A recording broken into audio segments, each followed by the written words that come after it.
Yu-Gi-Oh! Day weekend is come and gone, and this is the first chunk of deck profiles I have. And of course, if you guys did well this weekend, please send over your deck list to me on social media, Facebook, Robbie Cole, MCole40, and I will try to cover them. Now let's dig on into this breakdown, shall we? MCole40. Make sure you guys smash up the crib out, subscribe, and so you guys don't miss out more awesome content. The first list we have here is Hunter Lloyd's first place list. And yeah, baby, this is Gouki. I can tell you from a lot of experience that Hunter always constantly loves to play this deck. Also, to be fair, like, this deck is still a sold turbo. And such a diverse open format like this, a deck like this can actually operate. Also, hey, look, this is the second deck I've seen. Besides, what is it, the Drytron list that was taking advantage of Engage, Hornet Drones, and Widow Anchor.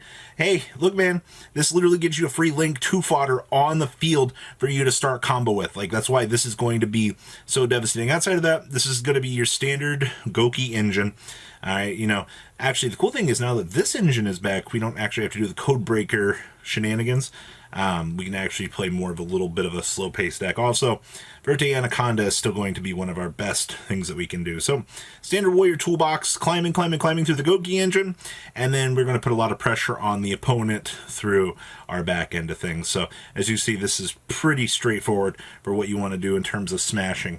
Alright, next up, Johnny Chavez. Cosmic Wolf, my friend here from our Discord server, got first place at his Yu-Gi-Oh! Day, playing pure Tri-Brigade.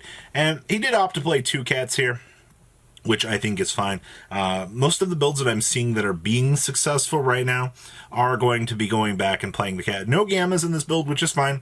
We have access to the Drolls. We're actually playing Crow here, which is a pretty interesting tech choice. We also have anti-spell fragrances down here in the side deck so that we can punish the opponent, and there's the Cycle Readers as per usual. Double Dragon Lords act.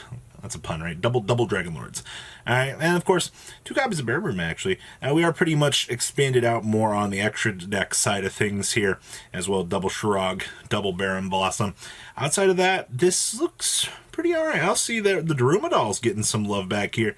Also main decking the Impure Order. Alright, I see you, Johnny. Congratulations. Next up here, we have Praying Kids. This is Michael Erasman's list. So we are going second. Ooh, nah, we can go first for a second. Doesn't really matter. Optimized, we have Pankratops in the main deck for that. We do have a very, very spicy Zombie World down here. There were a few lists that were playing like the Outer World Banshee, so that you could beam out the Zombie World through the opponent's turn. It's not trying to be that cheesy with this build. Outside of that, Double Desires feels alright. See, they were main decking Cosmics to fight off what might be back row. Actually, the fact that this card does exist. By multi-roll, you just push it out of the way and you don't have to deal with it for the rest of the game. So I think that that's perfectly fine, all things considered. Outside of that, the Underworld Goddess here, actually, so we can link out with those very pesky Link 6s named Adignisters. So I do like that, actually. So, congratulations on this list. Next up here, we have, this was Ariel Davis's first places. All these are first place lists. So, we are playing the one genius for this Alistair list, which I always go back and forth on this card. Some builds like this card, some builds don't like this card. We also are playing triple Super Poly in here. And the spice for this list is we're actually playing the Spellbook of Knowledges here. So you basically can just, you know, fodder off these stupid cards. Or if you really need to, a Shaddoll monster to generate some sort of draw advantage.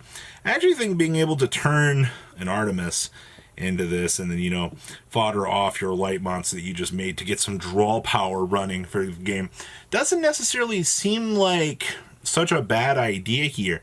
Outside of that, nothing else too particularly spicy about this. Still main decking the Lancias for this format, which I think that's fine. Next up here, we have, ooh, spicy Eldritch. This would be Alan Florez's first place list as well. We are on triple Black Awakening, 1 White Destiny. As you can see here, we're not maining Inspector board. Some of the other Eldritch variants that we've seen kind of really do go to like extremes to try to do things. This is literally cookie cutter. 2 golden land forever. I have not seen this in a hot while, actually. I do kind of like this. Also, we are playing the 2 foolish burial goods to, you know, say drop one of these 2 that we don't want out of the deck. Or, you know, if you want to drop one of these so that you can set up for the other piece, that's fine. The side deck down here is literally super cookie cutter. Like, this whole deck is super cookie cutter, man. Maybe the 3rd Mud Dragon? Maybe? I feel like he does value the Gustav more in this situation, but this build is really super poly-teched to make sure that they can handle whatever's being thrown at them for whatever situation. Alright, next up here. Ooh, this was Sam Colley's list. This is normally our Plunder Patrol player here, but for today, they decided to play solid. Alright, we're on Triple Foxy here. I do kind of feel like this is a little bit more of a norm at this point. 2 Jack Jaguar, it's fine. I've seen some builds that are trying to do double C Archiver. It's either between 2 or 1, I think it's fine.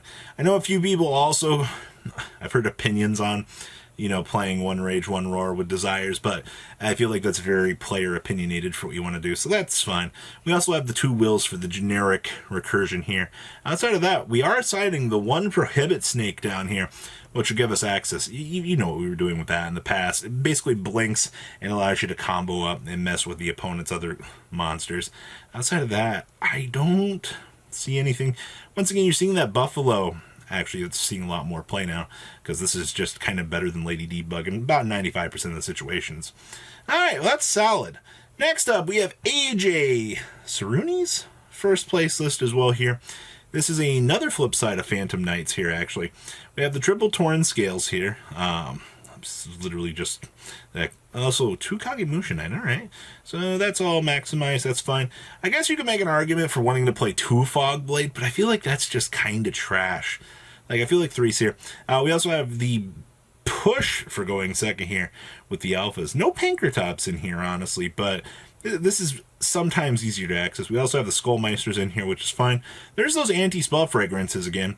Also, this build, when Utopic F-Zero comes out, you're probably going to get the chance to see that this deck will actually be able to take advantage of some of those situations that are presented because of this card. So, a little sneak peek to look forward to.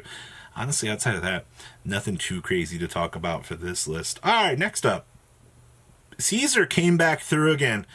Man, we covered this duelist list quite some time ago. This man is a stun expert when it comes to this stuff, man. It's always Border and Golden Lord, and then there's always a little spice here for CESAR's list. He really wanted to put the Amazement engine in Eldritch, and man, you are just doing so much here. Also, down here's those nice shared rides.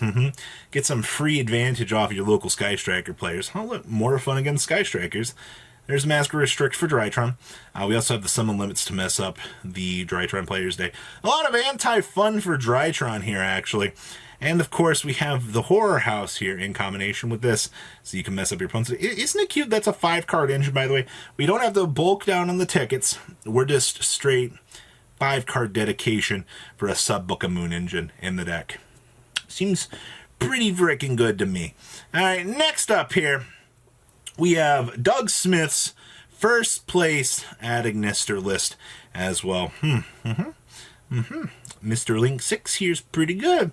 This is more of a defensive trap build. So basically this build will go first. It'll capitalize and set up your big Adagnister monster.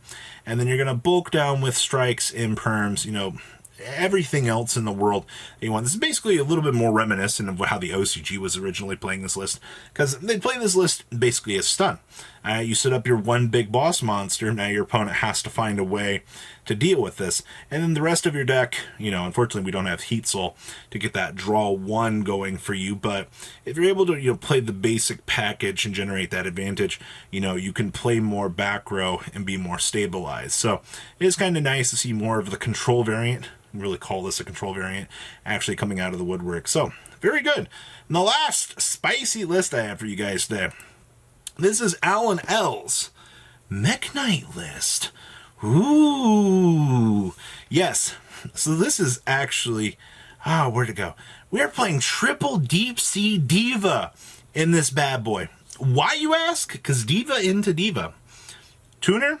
So you can actually go Hulk through Diva, bring out any other tuner you want, start link climbing. Yeah, that's the thing. When I originally saw this list, I was like, that is so freaking absurd to me. But it looks like at the end of the day that it ended up actually working out for Ellen's favor here. Outside of that, there's nothing else too crazy I want to say about this. Standard Mekk-Knight shenanigans. Obviously, you can go number 100 shenanigans your opponent, set up for some of your better plays here. But OTK fodder is always a pretty cool thing with these lists. So that is Mekk-Knight. So guys, if you did good at Yu-Gi-Oh! Day this weekend, please send me over your list on social media. I'd love to cover them. And, well, make sure you guys smash that love, subscribe, so you guys don't miss out on more awesome content. I'll see your beautiful faces back here later on the day with some more cool, awesome content. Have a good rest of your day, guys. Peace out. Thank you, patrons, for making the ride never truly end. Without you guys' support, well, I would probably be doing Truffle Shuffle videos for a living.